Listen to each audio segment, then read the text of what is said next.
তৌহিদ শান্ত। দর্শক, ইস্পাহানি মির্জাপুর 0 আওয়ার বৈশাখী টেলিভিশন নিয়মিত আয়োজনে আপনাদেরকে স্বাগত জানাচ্ছি।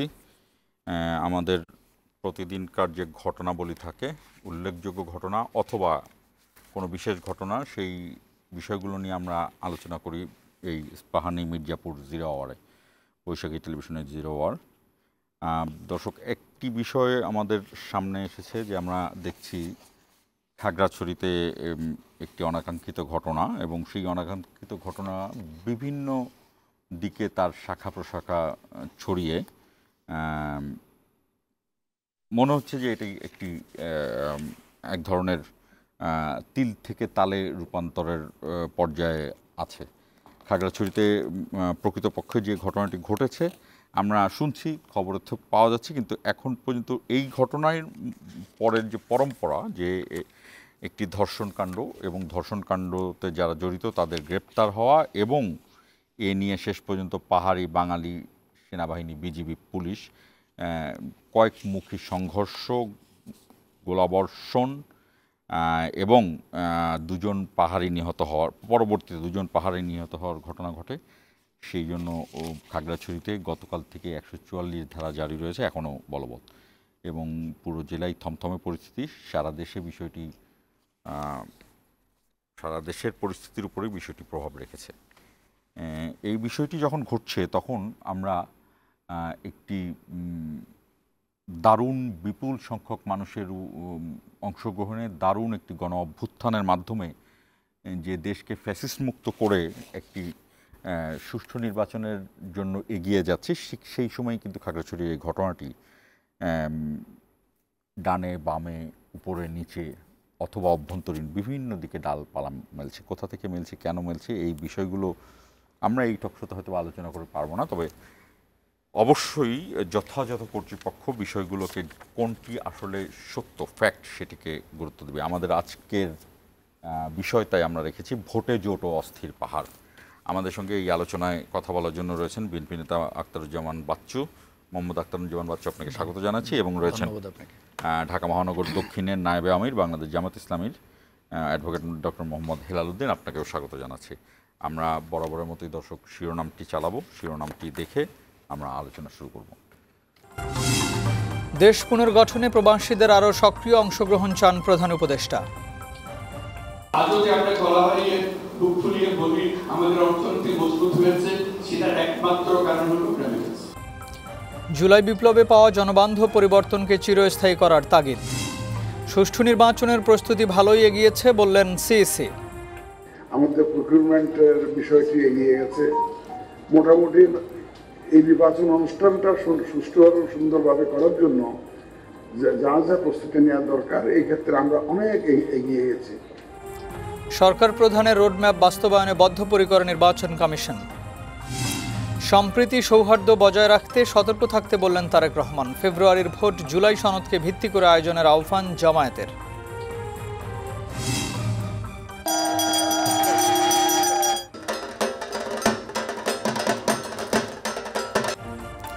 আজ মহাষষ্ঠী, শারদীয় দুর্গোৎসব শুরু। দেবী দুর্গার আগমনে আলোকিত মণ্ডপগুলো, উৎসবের আমেজ দেশ জুড়ে। এখনও 144 ধারা বলবৎ খাগড়াছড়িতে, পরিস্থিতি থমথমে। সেনা পুলিশ বিজিবির যৌথ টহল, সুষ্ঠু সমাধানের চেষ্টা চলছে।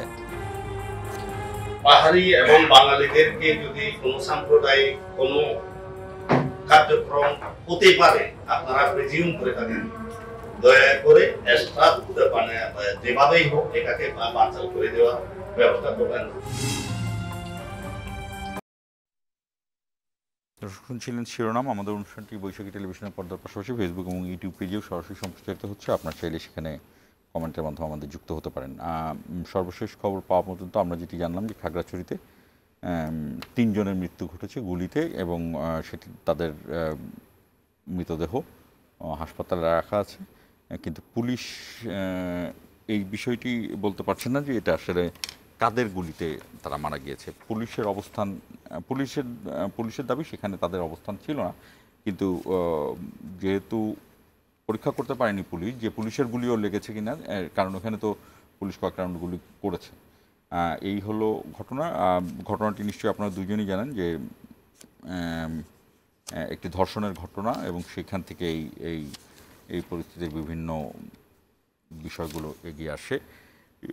একটি বড় বিষয় হলো যে ঠিক এই মুহূর্তে জাতিসংঘে ডক্টর ইউনূস এবং সারা দেশে হিন্দু সম্প্রদায়ের অর্থাৎ বাঙালি হিন্দু সম্প্রদায়ের সবচেয়ে বড় যে উৎসব দুর্গাপূজা সেটি আয়োজিত হচ্ছে। আপনি জানেন এই দুর্গাপূজাটি খুবই সেন্সিটিভ সময়, মানে খুবই স্পর্শকাতর সময়ে দুর্গাপূজাটি অনুষ্ঠিত হচ্ছে। দুর্গাপূজা তো অবশ্যই করবে যারা হিন্দু ধর্মের ভাই বোনেরা, তাদের এখানে আসলে কোনো কথা নেই। তবে ষড়যন্ত্রকারীরা তো আসলে হিন্দু আর মুসলমান এটি বোঝে না, এক ধরনের ষড়যন্ত্র তো থাকেই।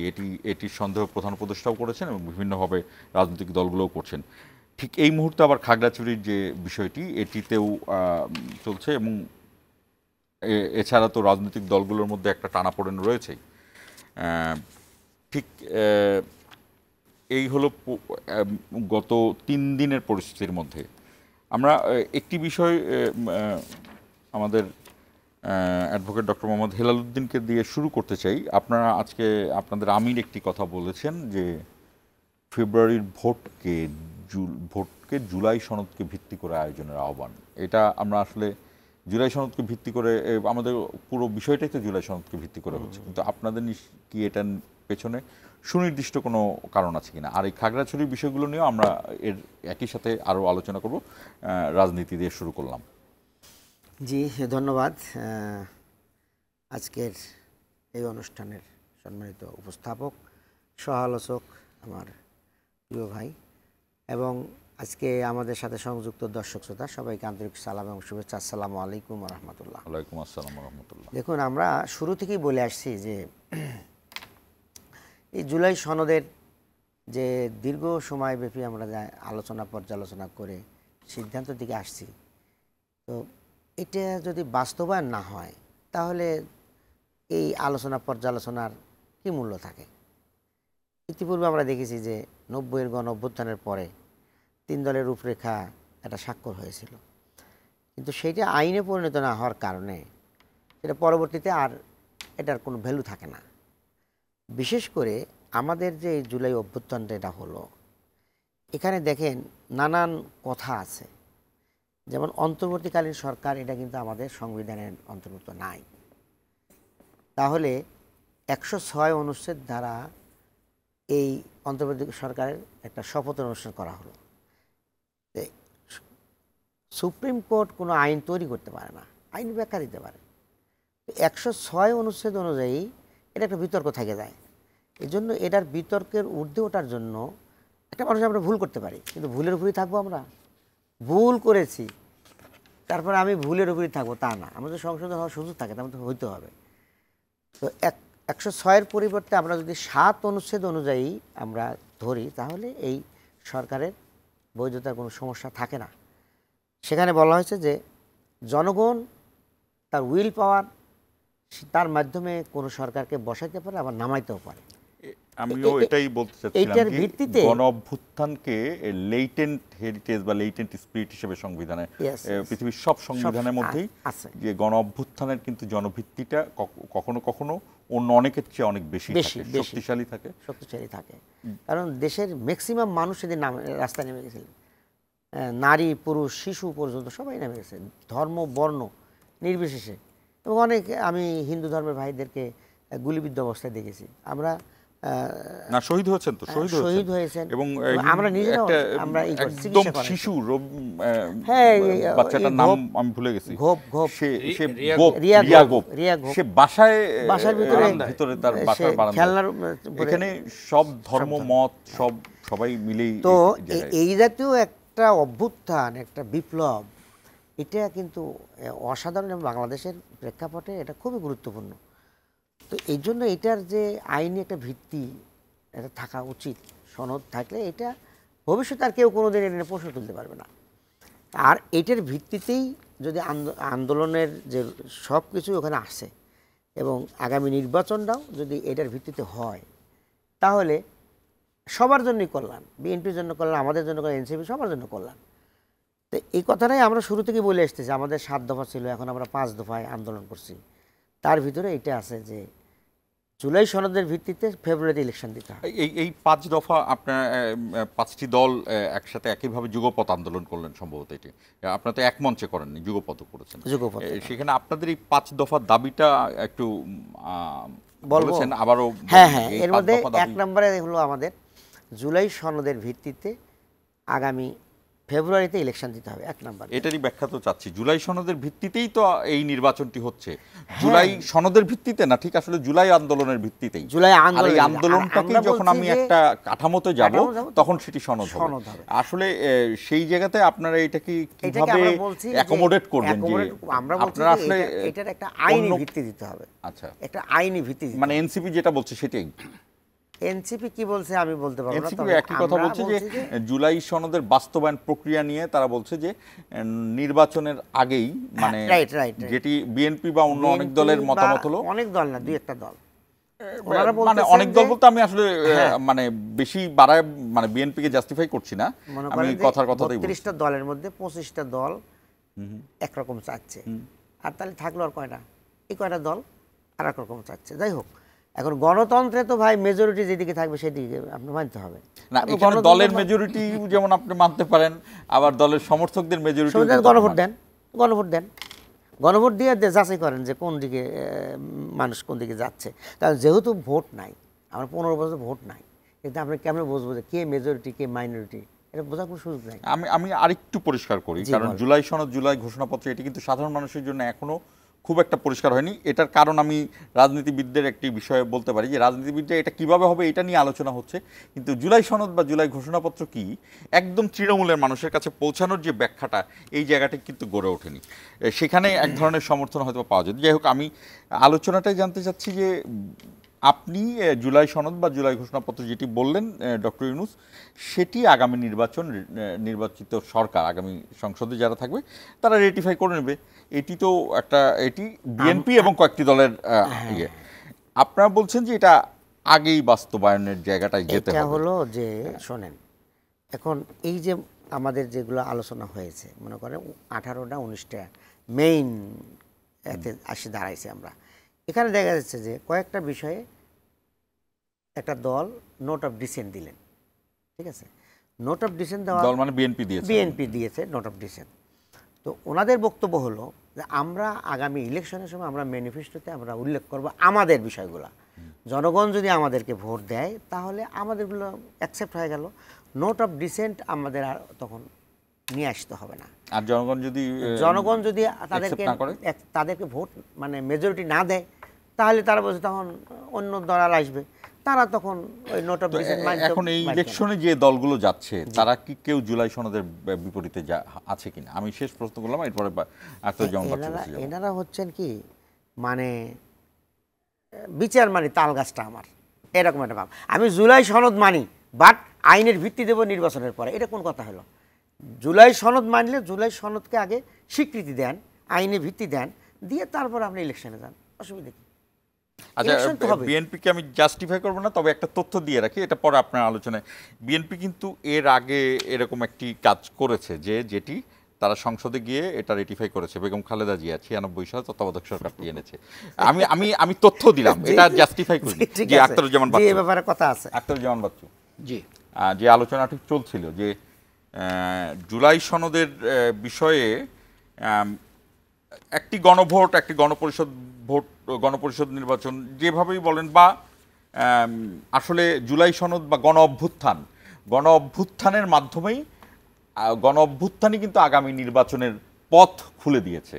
তাহলে আগামী নির্বাচিত সরকার তো গণ অভ্যুত্থানের বড় না, গণ অভ্যুত্থান তো ওই সরকারের চেয়েও বড়। আমি আপনাকে সাধারণভাবে বলতে চাচ্ছি, তো যে বড় সে কেন ছোটর কাছ থেকে রেটিফাই হবে?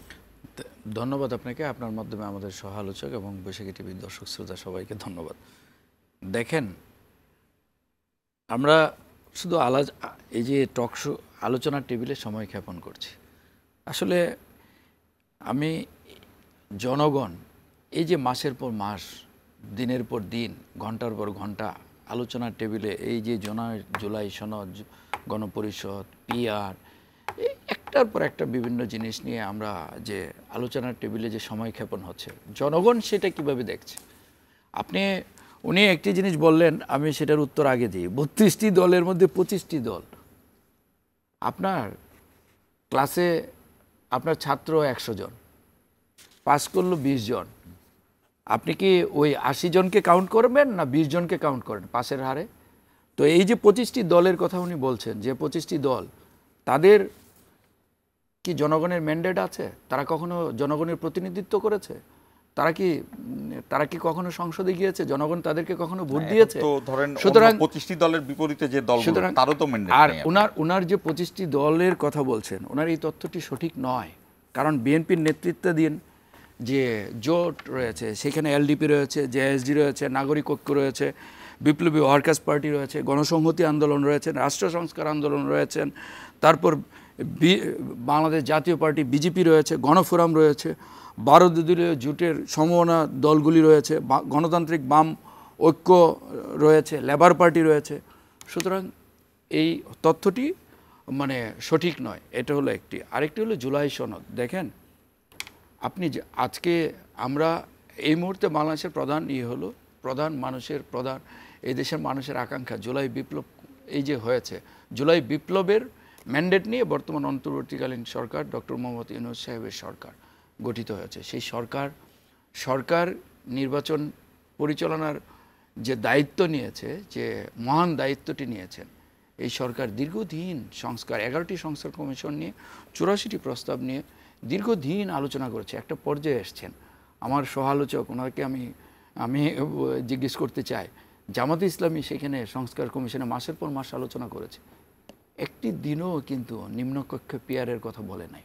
ওনারা সারা দেশে নির্বাচনে ওনাদের প্রার্থী ওনারা ঘোষণা করে দিয়েছেন বহু আগেই। ওনারা মাঠে নির্বাচন করছেন, আবার বলছেন পিয়ার, দ্বিচারিতা। প্রার্থী আগে ঘোষণা করা তো নির্বাচনী আচরণবিধির লঙ্ঘন হবে। আমি বলি নির্বাচনে আচরণবিধি লঙ্ঘন, আমি সেটা বলছি না। আমি বলছি যে ওনারা যে এখন পিয়ার চাচ্ছেন, পিয়ার পদ্ধতিতে তো প্রার্থী থাকে না, মার্কাকে ভোট দেয়। ওনারা তো প্রার্থীর নাম ঘোষণা করে দিয়েছেন, তো এখন আবার বলছেন পিয়ার। কিন্তু এই যে মাসের পর মাস সংস্কার কমিশনে আলোচনা হলো, একদিনের জন্য ওনারা বলেন নাই যে পিয়ার, নিম্নকক্ষে পিয়ার চায়। চলমান পদ্ধতিতে ওনারা নির্বাচন চেয়েছেন, আবার প্রার্থীও ঘোষণা করে দিয়েছেন, প্রার্থী দ্বারা ভোট চাচ্ছেন। কিন্তু পিয়ার পদ্ধতিতে কিন্তু প্রার্থী থাকে না, একটি দল, সুনির্দিষ্ট দল এবং দলের মার্কাকে ভোট দেয়। আর পিয়ার পদ্ধতি মানে এটা হলো প্রপোর্শনাল রিপ্রেজেন্টেশন, কিন্তু আসলে এটা হলো পার্মানেন্ট আপনার মানে আসলে অস্থিতিশীলতা। এটা হলো যে হ্যাঁ, আপনি দেখেন সকালে আপনি প্রধানমন্ত্রী, বিকালে আমি, এই হলো পিয়ার। আর হলো যে পিয়ার হলো যে আপনার কোনো প্রার্থী থাকে না। ওনারা বলেন রাজনীতিতে ওনারা ভালো প্রার্থী, যোগ্য প্রার্থী, কালো টাকার এই হবে না, ছড়াছড়ি হবে না, হানাহানি হবে না, যোগ্য প্রার্থীর কথা বলেন। তো সেই প্রার্থী তো জনগণের নির্বাচন করার, জনগণ পছন্দ করার অধিকার আছে। জনগণকে আপনারা সেই অধিকারটা দিবেন না যে এই প্রার্থী ভালো না মন্দ, সে এই প্রার্থীকে ভোট দিলে এই এলাকা সে ভালো মানুষ না খারাপ মানুষ। পিয়ার পদ্ধতিতে তো সেটা থাকে না।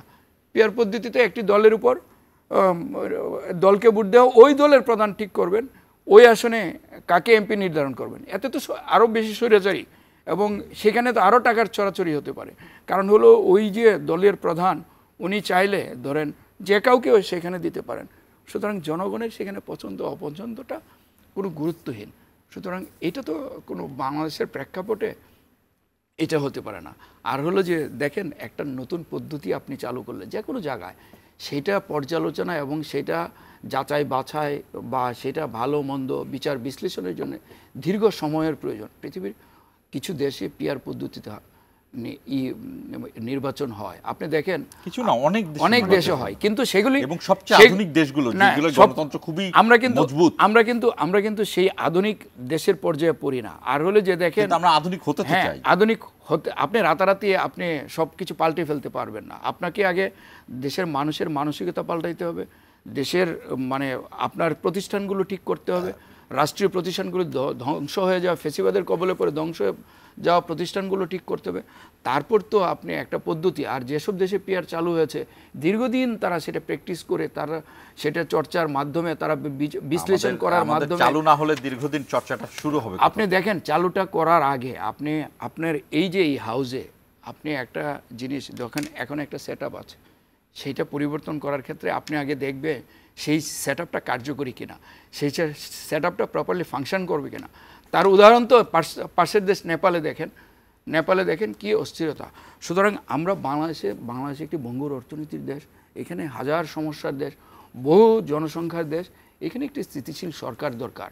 এখানে একটি স্থিতিশীল সরকার না হলে এদেশের অর্থনীতি পুনরুদ্ধার করা সম্ভব না, গণতন্ত্রায়ন সম্ভব না, এদেশের মানুষের মানবাধিকার, ন্যায় বিচার এগুলো নিশ্চিত করা সম্ভব। আচ্ছা, আমি ছোট্ট একটা বিরতিতে যাব, তবে আপনার এই কথার একটা লাইন বলে যাচ্ছি, এই লাইনটা বিরতির পরে, যে আপনি যে স্থিতিশীল সরকারের কথা বললেন না, 17 বছর আমাদের দেশে একটা স্থিতিশীল সরকার ছিল, তারা নির্বাচিত হয়ে এসেছিল। জি দর্শক আমাদের সঙ্গেই থাকুন, ছোট্ট একটু বিরতি নিচ্ছি, 1 মিনিট পরে ফিরছি।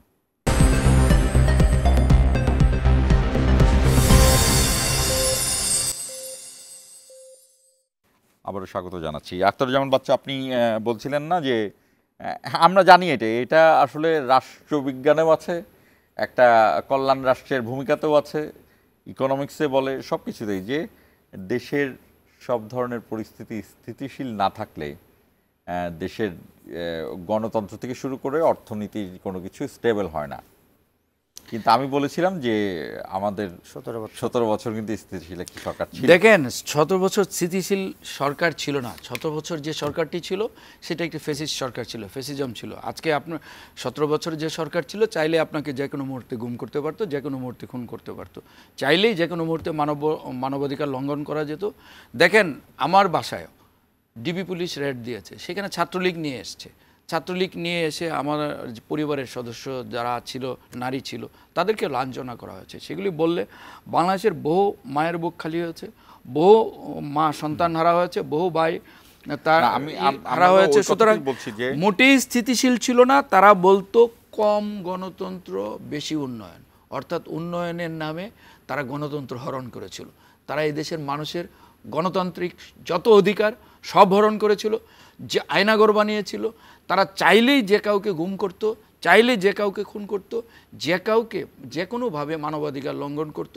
তারা আইন কানুন নিয়ম তোয়াক্কা কোনো কিছুরই তারা তোয়াক্কা করতো না। দেখেন বাংলাদেশের সংবিধান, আপনারা আজকে আমরা জুলাই সনদ সংস্কার করে সে যে এই যে দিনের পর দিন মাসের পর মাস সময় ব্যয় করছি, আপনি বলেন তো সংবিধানে কি লেখা ছিল যে দিনের ভোট রাতে করতে হবে? কোন সংবিধানের কোন পাতায় লেখা ছিল? সংবিধানে কি লেখা ছিল যে 154 আসনে বিনা ভোটে নির্বাচিত হবে? সংবিধানে কি লেখা ছিল যে আপনাকে ওই যে পার্শ্ববর্তী দেশের পররাষ্ট্রমন্ত্রী এসে জোর করে একটি দলকে নির্বাচনে নেবে? সংবিধান আসলে আমাদের সংবিধানে অনেক কথা লেখা আছে। আপনি দেখবেন যে পৃথিবীর অন্যান্য দেশের সংবিধানের চেয়ে আমাদের দেশের সংবিধানে অনেক কথা লেখা আছে। আপনি যেসব উন্নত দেশের কথা বলছেন, অনেক দেশে অলিখিত সংবিধান আছে, কিন্তু তারা কিন্তু এইরকম বর্বরতা, অসভ্যতা, এরকম মানবাধিকার লঙ্ঘন, এরকম গুণ খুন কখনোই করে না। সুতরাং কাজীর গরুর কিতাবে আছে, বাস্তবে নাই। এই সংবিধানের কোনো প্রয়োজন নাই। আর বাংলাদেশের মানুষ আসলে চায়, বাংলাদেশের মানুষ দুবেলা দুমুঠো খেয়ে শান্তিতে ঘুমাইতে চায়। বাংলাদেশের মানুষ এই যে 2014 সাল, 2018 সাল, 2024 সালে ভোট দিতে চায় না, পারে নাই। বাংলাদেশের মানুষ এই যে ভোট তাদের কাছে যে একটা উৎসব, তারা যে এই যে দিনের পর দিন কয়েক মাস আনন্দ উৎসব করে তাদের প্রতিনিধি নির্বাচন করে, তাদের সরকার নির্বাচন করে, জনগণের সরকার নির্বাচন করে, আর কতদিন আপনারা বঞ্চিত করে রাখবে? ধরেন আমরা বঞ্চিত করে রাখবো এই জনগণকে, ভোট বঞ্চিত করে রাখবো। জুলাই বিপ্লবের পর, ফ্যাসিস্ট শেখ হাসিনা পলায়নের পর মানুষ এখন নির্বাচন হয়েছে। আপনি সারা দেশে যান, যে কোনো প্রান্তে যান, মানুষ যে চায়ের স্টলে যান, এখন ভোটের কথা, ভোটের নির্বাচনের কথা, এখন মানুষ নির্বাচনমুখী। আর আপনার কাছে কি, আমি একটা প্রশ্ন আপনাকে করি, আমার সহ আলোচককে বলি, নির্বাচন ছাড়া কোনো বিকল্প কি আমাদের আছে? নির্বাচনের মাধ্যমে তো গণতন্ত্রায়ন করতে হবে, গণতান্ত্রিক একটি সরকারের কাছে ক্ষমতা হস্তান্তর করতে হবে। এবং আমাদের অন্তর্বর্তীকালীন সরকারের প্রধান ডক্টর মোহাম্মদ ইউনূস সাহেব আন্তর্জাতিকভাবে গ্রহণযোগ্য ব্যক্তি, বিচক্ষণ ব্যক্তি, উনি ঘোষণা দিয়েছেন ফেব্রুয়ারির প্রথমার্ধে নির্বাচন। সেই নির্বাচনটি সকল দল, গণতান্ত্রিক রাজনৈতিক দলের অংশগ্রহণে একটি সুন্দর, সুষ্ঠু, অবাধ নির্বাচন হবে, বাংলাদেশের মানুষ মুখিয়ে আছে ভোট দেওয়ার জন্য। সুতরাং আচ্ছা, কারো এটা- যদি এটা- কোনো দাবি থাকে, কোনো বিষয় থাকে, তার নির্বাচনী ম্যানিফেস্টোতে নিতে পারে। আর জুলাই সনদ আমরা বলেছি, জুলাই সনদে আমরা স্বাক্ষর করব। সেই জুলাই সনদটা প্রণয়ন হলেই আমাদের কাছে আসলে আমাদের বিএনপির বাংলাদেশ বিষয়টা জাতীয়তাবাদী কিন্তু দল এক ধরনের আস্থার সংকট। যেমন ধরেন একটি বিষয় প্রচলিত হয়ে গিয়েছে যে আগামীতে যদি নির্বাচন হয়, ভালো নির্বাচন হয়, তাহলে বিএনপি ক্ষমতায় চলে যাবে। বিএনপি ক্ষমতায় চলে গেলে এটা এক ধরনের প্রচারণা। আমি জানি না এই প্রচারণাটা বিএনপি ওন করে কিনা, কিন্তু এ ধরনের প্রচারণা যদি ওন করা হয় তাহলে আমরা খরগোশ এবং কচ্ছপের গল্পটা তো জানি। কারণ বিএনপি রাজনৈতিক দল, তাদেরকে মানুষের কাছে গিয়েই হবে। দেখেন, আমরা ছোট্ট একটা উদাহরণ পেয়েছি। দেখেন গতকালকে আমাদের নেতা বিএনপির মাননীয় ভারপ্রাপ্ত চেয়ারম্যান বলেছেন ঐক্য, জনগণ, পুনর্গঠন। অর্থাৎ উনি বলেছেন সবার আগে বাংলাদেশ এবং জনগণেই। আমাদের বিএনপির প্রতিষ্ঠাতা শহীদ রাষ্ট্রপতি জিয়াউর রহমান বলেছিলেন জনগণেই সকল ক্ষমতার উৎস। আমরা কিন্তু ভাই ওই আপনি বলেছেন যে ভালো নির্বাচন হলে বিএনপি ক্ষমতায় যাবে, এটা অনেকেই বা দেশের মানুষ মনে করে, এটা আমরা কিন্তু জনগণকে সকল শক্তির উৎস, ক্ষমতার উৎস মনে করে আমরা কিন্তু গতকালকে কিনা যে নির্বাচন হলেই বিএনপি ক্ষমতায় চলে না, আমি ব্যক্তিগতভাবে এটা মনে করলে তো আপনি সরকারে চলে যাওয়া। আমরা এই ধরনের রাজনীতিতে বিশ্বাসী না, আমরা জনগণের ক্ষমতায়নে বিশ্বাসী। জনগণ যদি একটি ভালো নির্বাচনের মাধ্যমে বিএনপিকে ক্ষমতায় বসায়, এটা বলা যায় যে কারো তো এখানে আপত্তি থাকার কথা না। সমর্থক এবং বিএনপির যে রাজনৈতিক কাঠামো, সেই জায়গা থেকে জনগণ বিএনপিকে বেশি ভোট দিতে পারে। হ্যাঁ, আমাদের তৃণমূলে দেখেন, আমরা একটি পুরনো রাজনৈতিক দল, সরকার গঠনের আমাদের অভিজ্ঞতা আছে, দেশ পরিচালনার অভিজ্ঞতা আছে এবং শহীদ রাষ্ট্রপতি জিয়াউর রহমান একজন বাংলাদেশের একজন সত্যিকারের আদর্শিক মানুষ ছিলেন। আমি 1 সেকেন্ডে শেষ করে দিচ্ছি। গতকালকেও আমাদের নেতা তারেক রহমান বলেছেন 2-3 জন করে আপনারা গ্রুপ করে প্রতিটি মানুষের কাছে যান, প্রতিটি বাড়িতে যান। সুতরাং আমরা ইন্ডিভিজুয়াল প্রতিটা ব্যক্তিকে গুরুত্ব দিচ্ছি, প্রতিটি জনগণকে গুরুত্ব দিচ্ছি। রেখে আমি হেলালুদ্দিনের কাছে গেলাম। বিএনপির এই আলোচনার থেকে আমরা স্বভাবতই অন্যদিকে প্রশ্ন যাচ্ছে। আমি জানি না ডাকসু নির্বাচনকে আপনি কিভাবে ব্যাখ্যা করবেন। আপনি যেটি বললেন যে বিএনপির উপরে মানুষের আস্থা বেড়েছে, ভোট বেড়েছে, অনেক নেতারাও বলছেন। সেদিন রুমিন ফারহানা একটি প্রোগ্রামে বললেন যে বিএনপির ভোট বেড়েছেন। ডাকসু নির্বাচনটা এটার সাথে মেলে কিনা আমি জানি না, এটা আপনি পরে ব্যাখ্যা দিবেন হয়তো।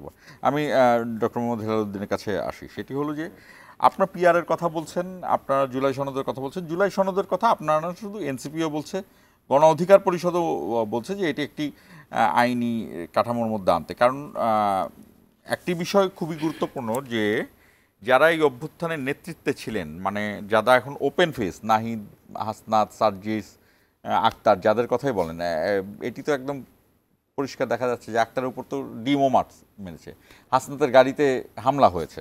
সেই জায়গা থেকে তাদের যুক্তিটা হলো যে এইটা আইনগত ভিত্তি দিলে অন্তত আমাদের নিরাপত্তার জায়গাটা আসে। তা না তো অন্য যে কোনো সরকার এসে যদি আমাদেরকে প্রশ্ন করে ফেলে যে তোমরা অভ্যুত্থান কেন ঘটালে, করতে পারে। এটি হলো এনসিপির একটা ন্যারেটিভ। আপনাদের ন্যারেটিভের জায়গা থেকে আমি বলতেছি জুলাই সনদকে আপনার এই ভোটের কি ভিত্তি করবেন, এক। আর 2 নম্বর হলো যে পিআর পদ্ধতি তো জামাতের আগে কোনোদিনই বলেনি, হঠাৎ করে পিআর পদ্ধতি জামাত এত পছন্দ করলো কেন? আপনাদের উদ্দেশ্যটা কি? আচ্ছা, আমি সবগুলো কথাই বলবো। পিআরের কথাটা আগে বলি। সেটা দেখেন, এই পিআর আমরা হঠাৎ করে বলিনি, কিন্তু আমরা যখন কেয়ারটেকার সরকারের ফর্মুলা দেওয়া ছিল 1982 সালে, ঠিক সেই সময় 82 সালে কেয়ারটেকারের ঘটনাটা যখন আমাদের একটা গণতান্ত্রিক একটা কাঠামো ছিল, সেই কাঠামোকে ভেঙে দিয়ে যখন এরশাদ সাহেব মার্শাল ল জারি করলেন এবং স্বৈরাচারী কায়দায় সাত্তার সাহেবকে সরাই দিলেন, ঠিক তখনই আমাদের গোলাম সাহেব এগুলো নিয়ে একটা বই লিখলেন এবং পরবর্তীতে সেটা আরও প্রকাশ হলো যখন 86 ইলেকশন হলো। এটা কি আমার বাংলাদেশ যে সেই বইতে লেখা আছে? এটা না, ওনার আর একটা বই আত্মজীবনী বা রাজনৈতিক আত্মজীবনীর মধ্যেও আছে এবং ওনার ওই সময় একটা আমরা বুকলেট বাই করেছিলাম আর কি। যাই হোক, তো সেখানে উনি কেয়ারটেকারের ফর্মুলাও দিয়েছিলেন, প্লাস হলো এই পিআরের ফর্মুলা দিয়েছিলেন। তো যাই হোক, পিআরটা অত জনপ্রিয় হয়নি তখন, কেয়ারটেকারটা সবাই লুফে নেয় এবং একটা পর্যায়ে এটা আমাদের রাষ্ট্র কাঠামোতে চলে আসে। যদিও আমাদের বাচ্চু ভাইয়েরা কেয়ারটেকারকে বুঝতে চাচ্ছিলেন না, ওনারা বলছিলেন যে শিশু আর পাগল ছাড়া এই নিরপেক্ষ লোক হতে পারে না। এটা করে তো 94 আন্দোলনের সময় এটা যদি না হতো, ওই সংসদেই যদি ফয়সালা হয়ে যেত তাহলে কিন্তু হরতাল হতো না। এই 173 দিন হরতাল, অনেক লোকের জান চলে গেছে এবং ধ্বংস হয়ে গেছে আমাদের ব্যবসা বাণিজ্য অনেক কিছু। এরপরে কিন্তু 96-এর আপনি ইলেকশনের কথা বলছেন, যে আসলে 15 ফেব্রুয়ারি ইলেকশন। দেখেন, আমরা রাজনীতিবিদরা যদি স্বচ্ছ এবং সবসময় যদি আমরা জনগণের কল্যাণকে নিয়ে চিন্তা করতাম, আমাদের স্লোগান আছে যে ব্যক্তির চেয়ে দল বড়, দলের চেয়ে দেশ বড়, কিন্তু সেইটা যদি হইতো তাহলে এই কাণ্ডগুলো হতো না। এরপর যাই হোক, কেয়ারটেকার আসলো, আবার শেখ হাসিনা বলল এই কেয়ারটেকারের এজেন্সি আমি, আমার আন্দোলনের ফসল। আবার সেই কিন্তু স্বৈরাচারী হয়ে সুপ্রিম কোর্টের মাধ্যমে কেয়ারটেকারকে ধ্বংস করে দিয়ে গেল। তো দেখেন, এই কেয়ারটেকার থাকলে কিন্তু এই ধরনের একটা স্বৈরাচারী ফ্যাসিস্ট হতে পারতো না। ওই সময় আমরা পিয়ারের কথা বলছি, আর পিয়ারটা আমরা আবার অক্টোবরের 9 তারিখ 24 সাল আমরা আবার গণমাধ্যমকে ডেকে আমাদের রাষ্ট্রীয় সংস্কারের 41 দফা আমরা ঘোষণা করি, বলি যে 41 দফার মধ্যে 10 দফা হলো আপাতত ইলেকশনের সাথে জড়িত। এই 10 দফা আমরা সরকারকে বিবেচনার জন্য পেশ করলাম। সেখানে আমাদের পিয়ার ছিল এবং উচ্চকক্ষ নিম্নকক্ষ দুই জায়গায় পিয়ারের কথা আমরা বলছিলাম। এবং ঐক্যমত্য কমিশনে আমরা শুরুর দিকে এই পিয়ারের কথা বলছি, কিন্তু সেখানে এজেন্ডাভুক্ত হলো শুধু উচ্চকক্ষেরটা। আর একটা সরকারি ফর্মুলায় যখন এজেন্ডার বাইরে কোনো আলোচনা হওয়ার সুযোগ নাই, তো যখন আমরা ওখানে এজেন্ডাভুক্ত করতে পারলাম না, তখন আমাদের করণীয় কী?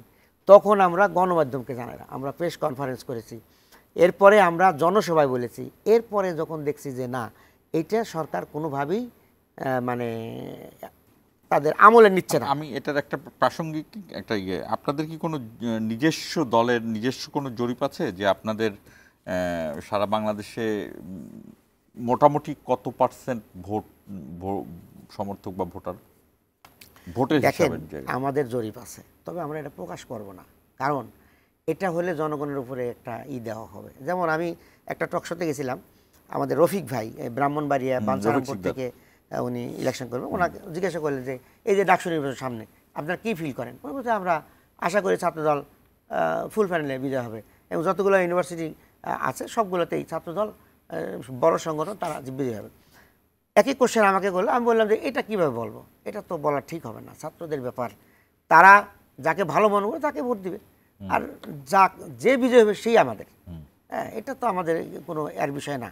ছাত্রদল, ছাত্র শিবির, বিএনপি, জামাত, এনসিপি, আমরা সবাই ফেসিবাদের বিরুদ্ধে ঐক্যবদ্ধভাবে আন্দোলন করেছি। এখন যারাই জনগণের ভোটে বিজয় আসবে তারাই আমাদের দল। হ্যাঁ, এখানে তো ভেদাভেদের কিছু নাই। তো দেখেন, সেই রফিক ভাইয়ের সাথে আমার দেখা হলে আমি কথা বলতে পারবো, অসুবিধা নেই। তো এইভাবে আমরা আমাদের জরিপ করেছি, জরিপের ভিত্তিতেই আমাদের কার্যক্রম আমরা চালিয়ে যাচ্ছি এবং আমার আশাবাদী জনগণ আমাদের সাথে আছে। ভোটে সেটা প্রমাণ হবে, কত পার্সেন্ট আমরা পেলাম, বিএনপি কত পার্সেন্ট পেল, এনসিপি কত পার্সেন্ট পেল। এগুলো তারপরেও জানতে চাই যে পিয়ার পদ্ধতিটা কেন এত ভালো লাগছে আপনাদের? ভালো লাগার কারণ হলো, আমাকে একটু বলেন। কারণটা হলো, ভাইয়েরা যত কথাই বলুক, এই যে ওনারা যে চাঁদাবাজের বিরুদ্ধে ওনারাও সোচ্চার, কিন্তু বহিষ্কার করতেছে, কিন্তু চাঁদাবাজ কিন্তু ঠেকান যাচ্ছে না। তার মানে যত কথাই বলেন, আপনি এই জিনিসটাকে ইলেকশনের দিন আপনি ফ্রি ফেয়ার করতে পারবেন না, কেন্দ্র দখল করে ফেলবে, কেন্দ্রে মারামারি হবে।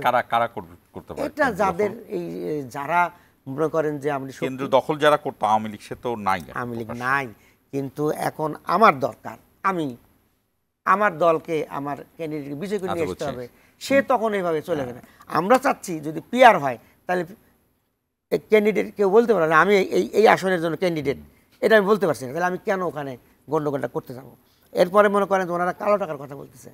কালো টাকা যদি দলের প্রেসিডেন্ট যদি কালো টাকা নিয়ে কাউকে নিয়োগ দেয়, সে টাকাটা দলের মধ্যে থাকলো, কিন্তু যখন ওপেন টাকা সরাসরি হবে, ভোটার কেনা বেচা হবে, তখন তো জনগণের মধ্যে কেনা বেচা শুরু হয়ে যাবে এবং ওই টাকা যাদের আছে তারা করবে, যাদের নাই তারা করতে পারবে না। এটা একটা চরম বিশৃঙ্খলা হবে। ফ্রি ফেয়ার ইলেকশন, আমাদের কথা হলো ভাই, একটা বার ফ্রি ফেয়ার ইলেকশন দেন, ফেয়ারের মাধ্যমে ইলেকশন করেন, আপনি আবার এই কথা একটা বার করেন, এটাও কেন একটা বার করে একটা ভালো একটা সংসদ নিয়ে আসেন, নিয়ে আসার পরে এটা আপনারা কি এমন যে পিআর ইলেকশন দিলে আপনারা আপনাদের জরিপ বা আপনাদের যে গোপনীয় জরিপ সেই জরিপ বলছে যে পিআর নির্বাচন দিলেই আপনি ক্ষমতায় যাবেন, এমন কি? আমি পলিটিক্যাল রেটরিক হিসেবেই জানতে চাইলাম। আমরা ক্ষমতায় যাবো কি যাবো না সেটা না, তবে ভালো লোকগুলো আসবে আর কি। যেমন ভালো জামাত ইসলামী যারা করে তারা সবাই ভালো লোক, এই তো এরকম বলছেন। আমি সেটা কেন বলবো, জনগণ বিচার করবে কারা ভালো কারা ভালো না। আমরা একটু আখতারুজ্জামান বাচ্চুর কাছে যেতে চাই। আমি একটু আপনার কি ওনার এই যে মনে করেন এই জুলাই ঘোষণাপত্রের দিন কাজ হয়ে যেত, আইনি ভিত্তি হয়ে যেত, শুধুমাত্র একটুখানি এর কারণে যদি এই যে ইলেকশন যে রোড ম্যাপটা দিয়ে দিল, এই রোড ম্যাপটা কিন্তু এই অক্টোবরে যদি দিতেন তাহলে এর ভিতরে সবাই চাপে থাকতো যে আমার এই সংস্কার কাজটা শেষ করি, এরপরে আমাদের রোড ম্যাপটা আসে যাবে, তাহলে কিন্তু সবাই দৌড়ে থাকতো। এখন সবাই খালি তাল ফেব্রুয়ারিতে ইলেকশন হবেই, আস্তে আস্তে করি আস্তে আস্তে করি, এই সংস্কার কাজটা এইভাবে হচ্ছে না, এটা বাধাগ্রস্ত হচ্ছে। এবং আমরা মনে করি যে কিছু সংখ্যক ভাইয়েরা এগুলো বাধাগ্রস্ত করতেছে, এইটা না করলে এতদিন এটা কারা বাধাগ্রস্ত করতেছে সেটা দেখতেছে জি। আখতারুজ্জামান বাচ্চু উনি আপনার দিকে তাকিয়েছেন, বাধাগ্রস্ত করছেন আমার ভাইয়ের প্রথম একটি কথা আমি হাসবো না কাঁদবো এই কথাটি শুনে। উনি বললেন যে কালো টাকার কথা, কালো টাকা যদি ছড়াছড়ি হয়, দলীয় প্রধানের যদি মনোনয়ন দেয়, দলীয় প্রধান যদি কালো টাকা নিয়ে মনোনয়ন দেয় তাহলে দলের ভিতরে থাকলো। তার মানে কি উনি কালো টাকা দলের প্রধান হইলে সেই কালো টাকা দিয়ে মনোনয়ন এমপি বানাইলে সেটা জায়েজ, আর হলো যে এমনিতে কালো টাকা না জায়েজ।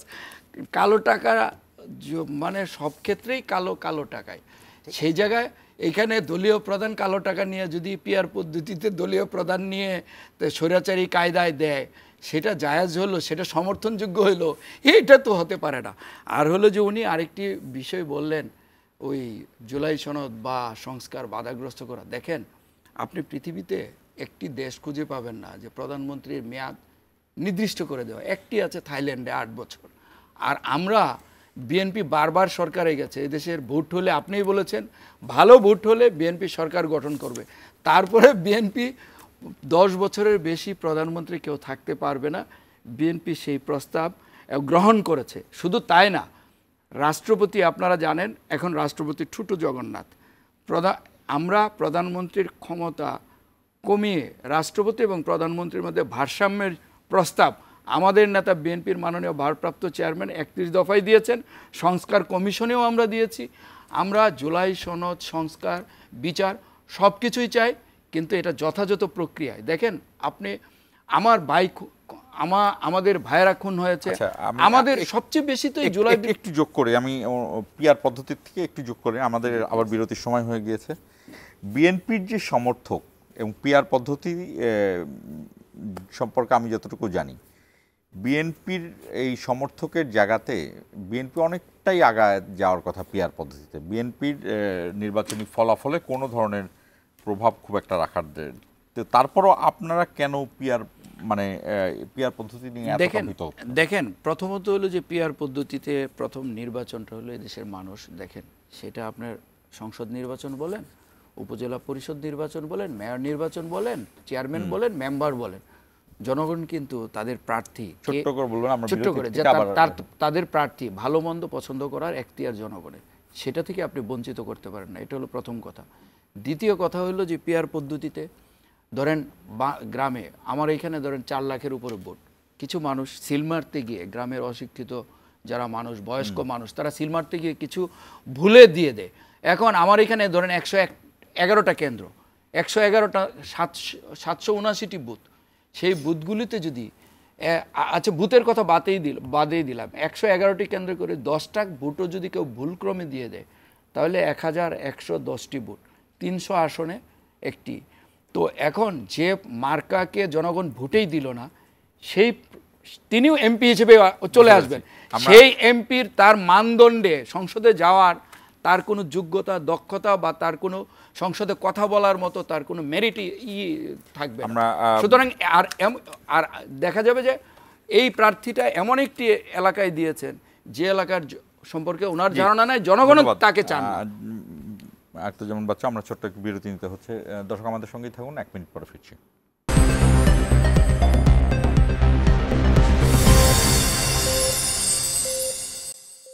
আবারও স্বাগত ইস্পাহানি মির্জাপুর জিরো আওয়ারে।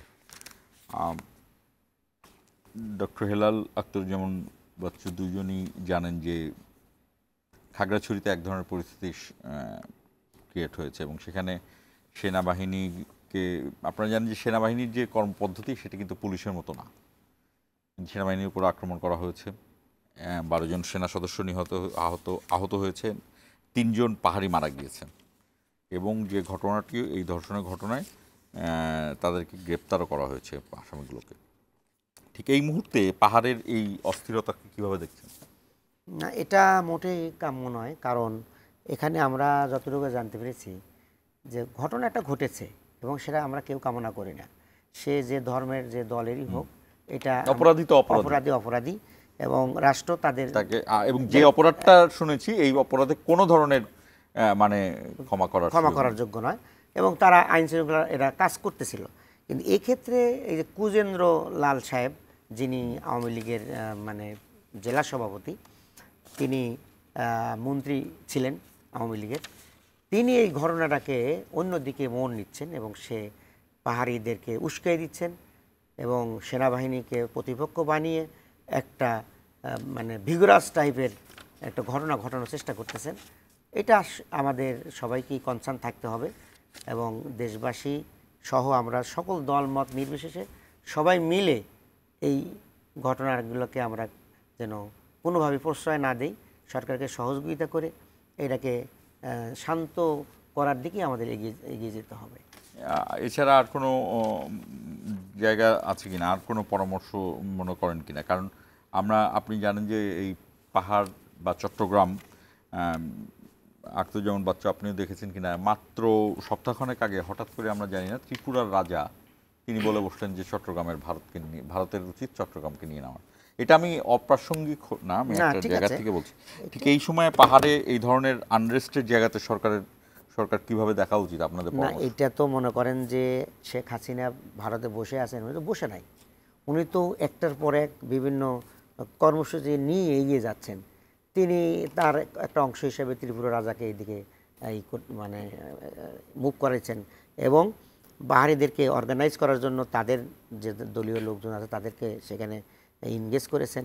তো এখন আমাদের দরকার হলো আমাদের সরকারকেও সজাগ থাকতে হবে এবং আমরা যারা রাজনৈতিক দল আছে সবাই মিলেই এই ঘটনাকে। কিন্তু উনি এগুলো ঠিকই করলেন, কিন্তু উনি কিন্তু এই যে এতজন মানুষ মেরে ফেলেন সেটা নিয়ে কি কোনো অনুশোচনা করেছেন? না, সেটা তো উনি বলছেন যে আমি বৈধ প্রধানমন্ত্রী, আমাকে যারা আয় করছে এরাই অন্যায় করেছে। আমি আখতারুজ্জামান বাচ্চু, আমরা একদম শেষ প্রান্তে, আপনার এই পাহাড়ের এই বিষয়গুলো কতটা পর্যবেক্ষণ করবেন? দেখেন, 23 সেপ্টেম্বর 12:40 একজন মারমা মেয়েকে ধর্ষণের অভিযোগে যে ঘটনাটি সূত্রপাত হয়েছে, ঘটনার পরপরই বাংলাদেশ সেনাবাহিনী যে অভিযুক্ত, যার নামে অভিযোগ, তাকে গ্রেফতার করে পুলিশের কাছে হস্তান্তর করেছে। যথাযথ আইনি প্রক্রিয়ার মধ্যে আছে, তাকে জিজ্ঞাসাবাদ করা হচ্ছে। কিন্তু এরই মধ্যে একটি স্বার্থান্বেষী মহল, আওয়ামী লীগ, আপনি দেখেন ফেসিস্টরা পালিয়ে গেছে কিন্তু তাদের দোসররা কিন্তু রয়ে গেছে। তারা শেখ হাসিনা ভারতে বসে এবং একজন আপনি উল্লেখ করেছেন যে একজন ভারতের ত্রিপুরার সাথে পার্বত্য চট্টগ্রামকে একসাথে করে রাজ্য ঘোষণা করার জন্য। সুতরাং এটি গভীর ষড়যন্ত্রের অংশ। আমি মনে করি এই ঘটনা যিনি অন্যায় করেছেন, যেই এই অন্যায়ের সাথে জড়িত, তাকে আইনের আওতায় এনে দৃষ্টান্তমূলক শাস্তির আওতায় আনা হবে এবং ঘটনার পিছনে কেউ আছে কিনা তাদেরকে দেখেন। এইটা সে আইন সাথে সাথে তাকে গ্রেফতার করা হয়েছে এবং সে কিন্তু বিচারাধীন আছে। তার এইটাকে পুঁজি করে এখানে ধরেন ইউপিডিএফ বলেন, পাহাড়ি ছাত্র পরিষদ বলেন, জেএসএস বলেন, তারপরে যে আওয়ামী লীগের উস্কানিতে এই যে পাহাড়ে যে অস্থিরতা তৈরি করার যে প্রয়াস চলছে, এটা বিচ্ছিন্নভাবে দেখার সুযোগ নাই। এটাকে শক্ত হাতে বর্তমান অন্তর্বর্তীকালীন সরকার এবং সেনাবাহিনী এবং আইন শৃঙ্খলা বাহিনীকে আমি অনুরোধ করব যে কঠোরভাবে এবং আমাদের সকল রাজনৈতিক দল জাতীয় ঐক্যমত্যের ভিত্তিতে এই ব্যাপারে আমাদের প্রতিটি বাংলাদেশের রাষ্ট্রের প্রতিটি অংশ প্রতিটি জায়গা, প্রতিটি ইঞ্চি জায়গা আমাদের হলো সার্বভৌমত্বের বিষয়। এই ক্ষেত্রে কোনো রকম আপোষ করা যাবে না এবং সকল দলমত এবং অন্তর্বর্তীকালীন সরকার এবং আইনশৃঙ্খলা বাহিনী সবাই মিলে একসাথে কাজ করা উচিত। আপনাদের দুজনকে ধন্যবাদ। নির্বাচন ঘনিয়ে আসবেই, কারণ নির্বাচন অনুষ্ঠানের জন্য শুধু যে প্রধান উপদেষ্টা প্রতিশ্রুতিবদ্ধ তা নয়, নির্বাচনে যারা অংশগ্রহণ করছে তারা প্রতিশ্রুতিবদ্ধ, নির্বাচনে যারা ভোট দেওয়ার জন্য মুখিয়ে আছেন তারা প্রতিশ্রুতিবদ্ধ, এবং বাংলাদেশ এবং বাংলাদেশের মানুষ, বাংলাদেশের যে মুক্তিযোদ্ধারা বাংলাদেশকে মুক্ত করেছে, জীবন দিয়েছে, এবং যারা জুলাই অভ্যুত্থানে জীবন দিয়েছেন তারা জীবনটা দিয়ে এটি করতে বলে গিয়েছেন যে বাংলাদেশের শাসনভার যেন বাংলাদেশের মানুষের হাতে থাকে। এই বক্তব্যের জায়গাটি খুবই সাধারণ বক্তব্য, কিন্তু এটি খুবই বেসিক জিনিস একটা রাষ্ট্রের। সেই বেসিক জায়গাটায় আমরা যেন এইটাও মনে রাখি যে আমাদের দেশে আমরা পাহাড়ি বা বাঙালি এটি কোনো পরিচয় হতে পারে না, আমরা সবাই বাংলাদেশি। সেই জায়গাতে অন্যের প্ররোচনায় যেন আমরা কোনো কাজ না করি, এইটি নিশ্চয়ই মাথায় রাখবেন। এবং এর চেয়ে বড় কথা হলো যে সেই জায়গাতেই এই যে এখন যারা ফ্যাসিস্ট বিরোধী রাজনৈতিক দলগুলো রয়েছে তাদের বিভিন্ন বিষয়ে মতানৈক্য থাকবে, সেটি নির্বাচনের ক্ষেত্রে থাকবে, নিজের দলের আদর্শ প্রতিস্থাপনের জন্য থাকবে, কিন্তু কিছু কিছু বিষয় নিশ্চয়ই ইউনিক যেখানে একমত এবং ঐক্যমত সুদৃঢ় থাকবে। শেষ করছি আজকের ইস্পাহানি মিডিয়া 4 আওয়ার।